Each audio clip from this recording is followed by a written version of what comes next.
So my name's Duncan Ferguson. I'm with Accuspray. We're delivering a spray performance calculator to help crop producers maximise their profits, yields, and the pesticide application safety.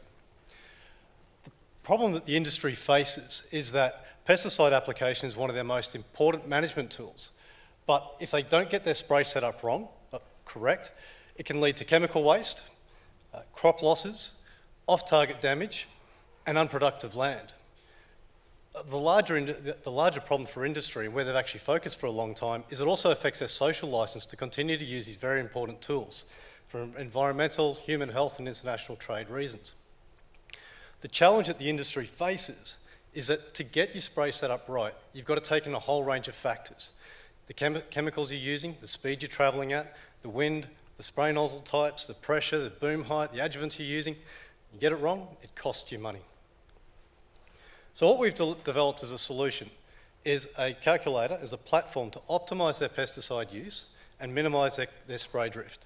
It's built on the back of wind tunnel measurements, developed at the University of Queensland, field trial validation of those results, and proprietary algorithms to provide the solutions. And what it does is it enables a producer to put all of these factors in to the calculator, and it gives them an accurate measurement of their spray quality and their drift potential. The team that we have put together to deliver this technology is led by myself. I've got over 15 years of AgTech commercialisation experience across a whole range of industries, including with startups. But the real heroes behind this technology are Andrew Hewitt and Chris O'Donnell, who are based at the Centre for Pesticide Application Safety at UQ. They are international leaders in spray drift mitigation. Andrew has led the spray drift task force in the US, and they both bring very strong links with industry and regulators across Australia and North America, which are our key markets. We have Jim Watson on board as a developer, and we've also got some good advisories with the Grains Research Development Corporation program leader in Ken Young, and a local leader from Roma, Mary O'Brien, as an advisor. The market we're focusing on is precision agriculture. It's a huge market and it's continuing to grow, and I think we've seen plenty of examples of this through the presentations. The challenge, and why we really hit this, is that we've got a growing global food demand. We've got to feed 9 billion people by 2050, and producers have to achieve this by increasing their operational efficiency. We can't just go out and find more land, but they have to do this in the face of increasingly stringent environmental regulations. So currently we have a desktop application built on 1,000 spray scenarios which have been undertaken at CPAS with the algorithms that deliver the calculations. And we've got it with about 100 users in Australia. And this has been developed in collaboration with Grains Research Development Council as part of their spray drift mitigation strategies. Where we want to go with the next stage is take it off the desktop application and get it out onto the web. This increases how we interact with our users. We want to increase the number of spray scenarios so it's relevant to more users and more industry. And most importantly, it actually gives us an ability to then better link with companies, giving them data on how their products are being used, but also give them a direct contact into the individual users.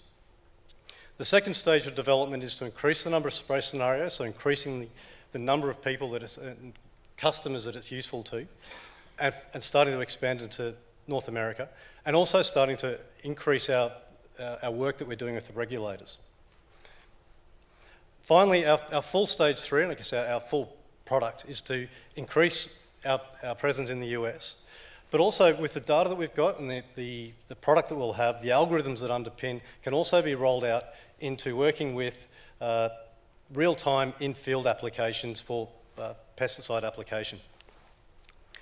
We've got a multifaceted revenue model. We've got a grower app which we'll take out on an annual subscription basis to producers. We're going to provide as a platform as a service, so individual companies can also use this under their own offerings to their individual customers. And finally, the algorithm itself will be able to be licensed to companies that are providing in-field solutions. We're targeting the Australian and US markets. We predict that by year 5 we'll get annual revenues up to $1.6 million. To get that though, we don't have to do it on our own, and it's one of the real strengths of our delivery model. To start with, we've got strong relationships with industry, and we'll use GRDC and the SRA support to target the 40,000 producers that make up their members. We'll also build on our relationship with regulators. But as a platform, as a service and algorithm, it's not a product we need to take to market. It's us working as a B2B solution for individual companies to actually take it out to market for us, and we make revenues from that. From an exit point of view, there's a number of companies that have made mergers and acquisitions in this space over the last couple of years, and we'll target those as an end user. We're seeking 1.65 million over the next 3 years, staged against a stage 1 and stage 2, as you can see. But also with that money, we'll also leverage, there's a whole range of non-dilutive funding, some of which we're already seeking, and revenue to move beyond that stage 2 that we've defined.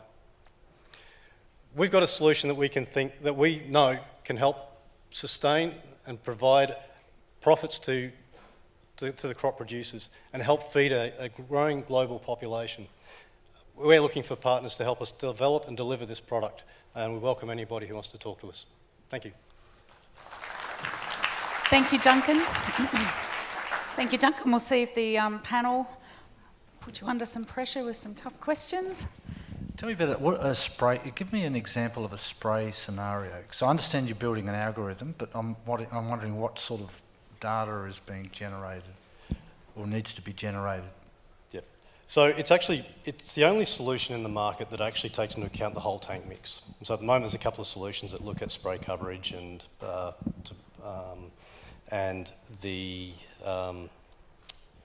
I'm just trying to find the slide. What it does, though, is it takes all their scenarios, and I'll get to this slide in a second. So what it does is what they do is they input all of their what they're actually applying. So they put in their pressure, the chemical they're using, the adjuvants, the spray height, and it gives a very accurate measure of what quality, which is really important, and drift potential.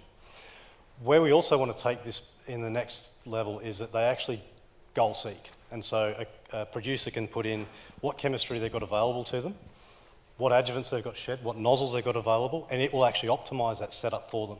And so at the moment, it gives them what the result will be. Our goal is to actually take that risk out of it.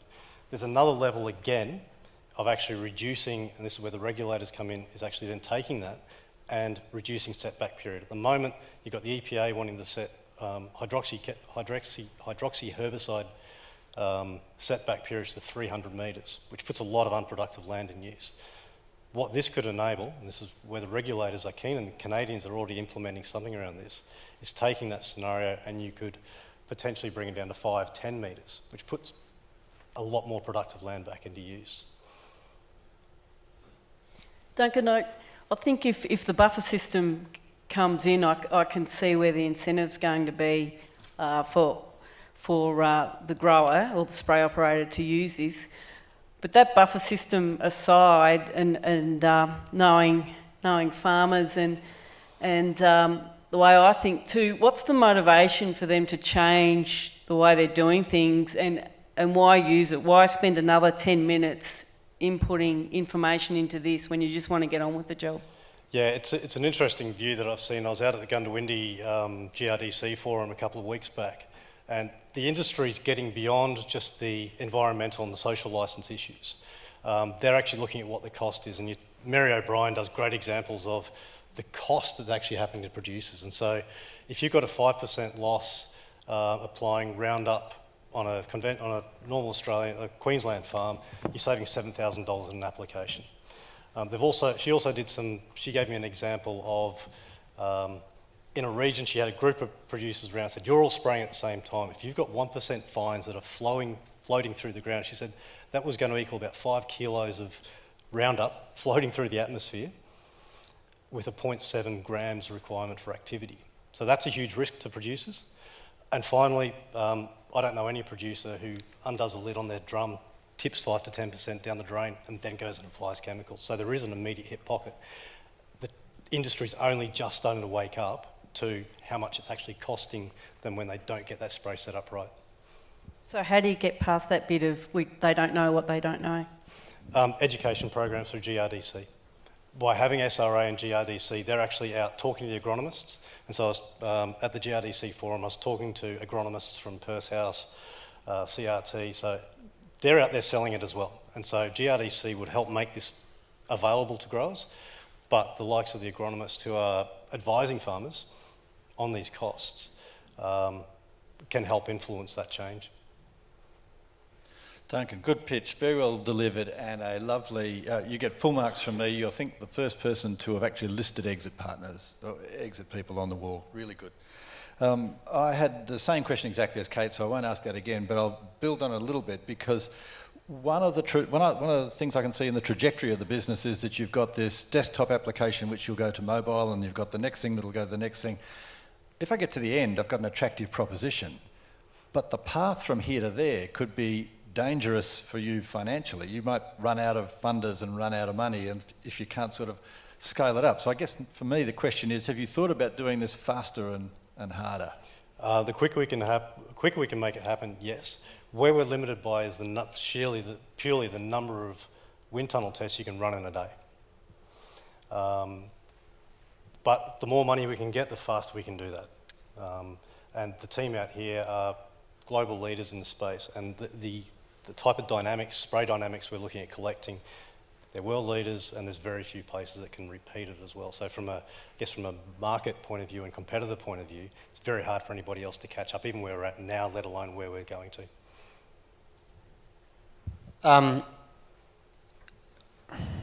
The wind tunnel thing, like, who cares? Like, just get it in the market. Like, if farmers like it, it's saving them money and they're reducing those things, like, it'll go right. Like, why do you need to spend more time mucking around in buildings? Because at the moment it's actually, 809, the 1,000 spray combinations is only about 25 chemicals. And by the time you actually do, you multiply out all of those scenarios across all of those different factors, you actually don't have that many different individual use patterns for individual farmers. We've got cropping producers here at the moment for fallow. But to go out to the sugar industry requires another set of tests for different chemistries and different situations with different adjuvants. And so that's why we need to do the wind tunnel tests. Those are validated to align with field tests. And field testing is even more difficult. And so that's why the wind tunnel tests are important. Thank you, that wasn't my question. Only just one more quick one from me, Pip. Who's your competition, and what's to stop, like, Brucey whacking in his tractors, and of course anyone that's got a John Deere's already got access to this kind of stuff? They haven't got this whole tank mix data, doesn't exist with anybody else. There's people who are doing components of it. The Canadian EPA has some components of this, but using Mary as an example again, she's someone who's worked in the spray drift mitigation for years. We took her out to the wind tunnel and showed the difference that the 20 to 30% difference that a different adjuvant can make in spray drift potential. And that blew her away. So this is someone who's been working in the space for a very long time. And that's not recognised. Adjuvants aren't recognised. Most tank mixes in anything that exists in the market are all built on water.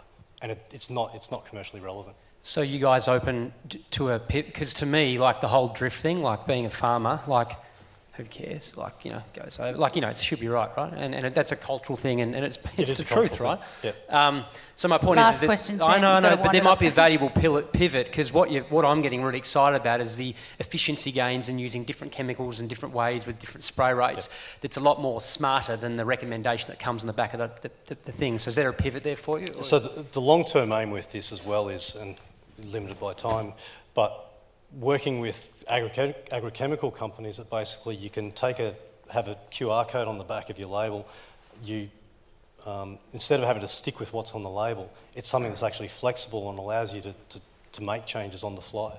I was also at an expansion of that. I was also at a workshop with one of the large AgTech, biotech companies.